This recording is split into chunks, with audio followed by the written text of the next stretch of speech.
You may have seen this teaser from Insta360 about the Insta360 1R and that get really confused what it is about or get really angry like, oh, those people like destroying things for no reason at all, I hate that.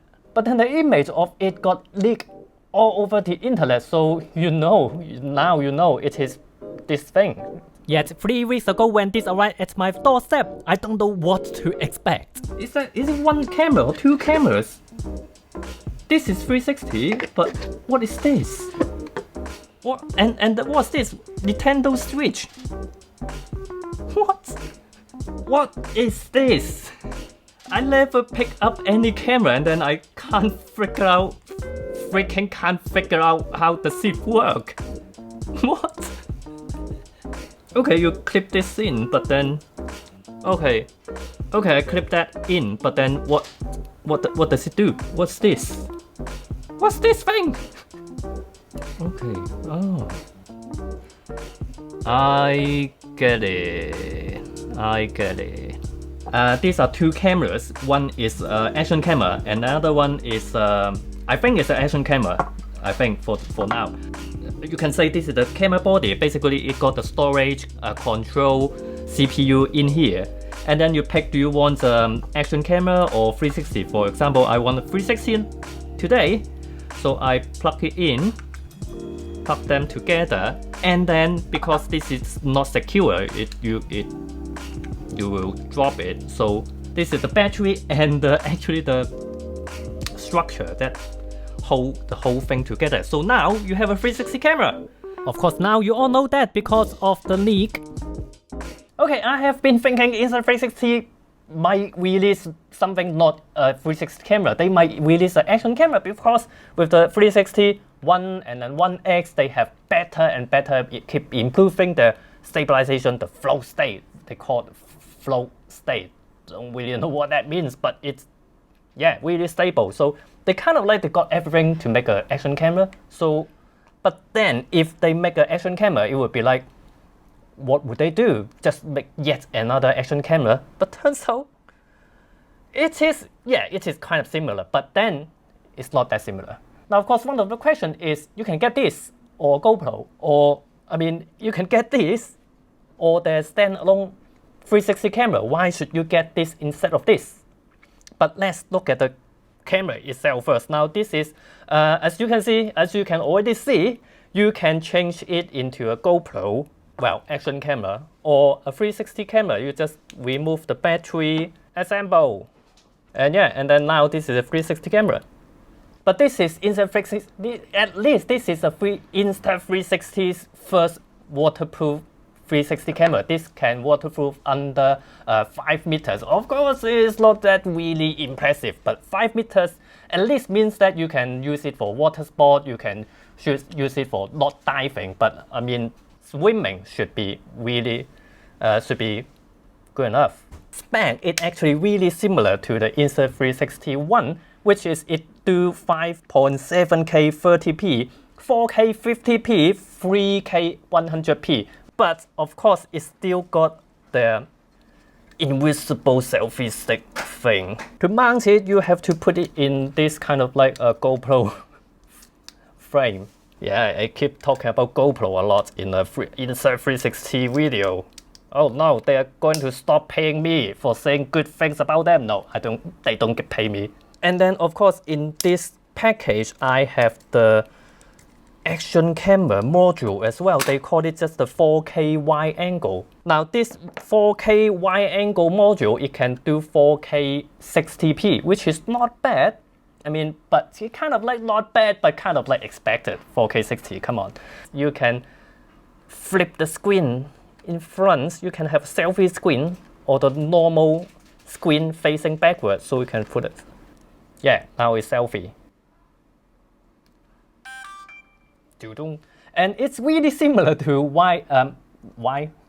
really similar to the GoPro as well, because you can change the view angle, the angle of view to ultra wide, wide, linear, and narrow, which I'm really glad that it got a linear option, because if you are not taking, oh, my hair, okay, I can check my hair. Of course, if you're not taking anything like action, really action video, you don't really want that fisheye effect. So linear will be great for everything else. And then later they will release a 1-inch version as well. I mean 1-inch sensor version. So it's kind of similar to the Sony RX0, that you can have a not this kind of tiny sensor. You have 1-inch sensor, should be much better in image quality, and then they have co-engineer with Leica as well. So yeah, I mean every other brand have cooperate with Leica these days. Too bad I can't show you any footage, any photo sample yet, because it is still this is still a pre-production model, so the hardware will change. But then I have tried it a bit, and then for now, one of my impression is that the stabilization seems pretty good, especially in low light. I mean, you will see that in GoPro, in DJI Osmo Action, or any other, like even the Insta360 One X. When you do stabilization indoor, you will see blurry bits because it's slow shutter speed. It's better on this. I don't know why, for some reason.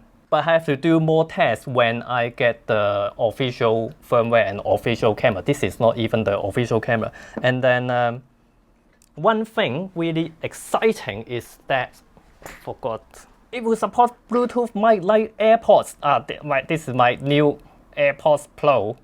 Oh, of course you say I'm a Apple fan, but no, I didn't get the AirPods, the original AirPods. Only I wait until the AirPods Pro. I don't get every Apple product.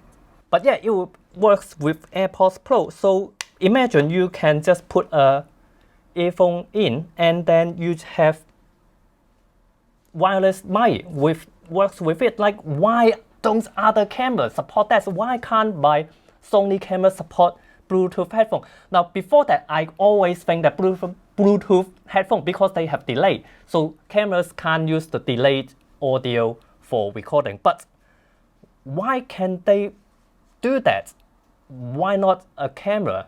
When you're shooting 360, you don't have how to mount a mic that you can't see it in 360. It takes everything. Yeah, it's annoying to mount a mic for 360, and then for yeah, well, this support USB. You can plug in USB dongle, and then you can plug in a mic for this. But then you still have to mount a mic on here. It kind of like it works, but whoops.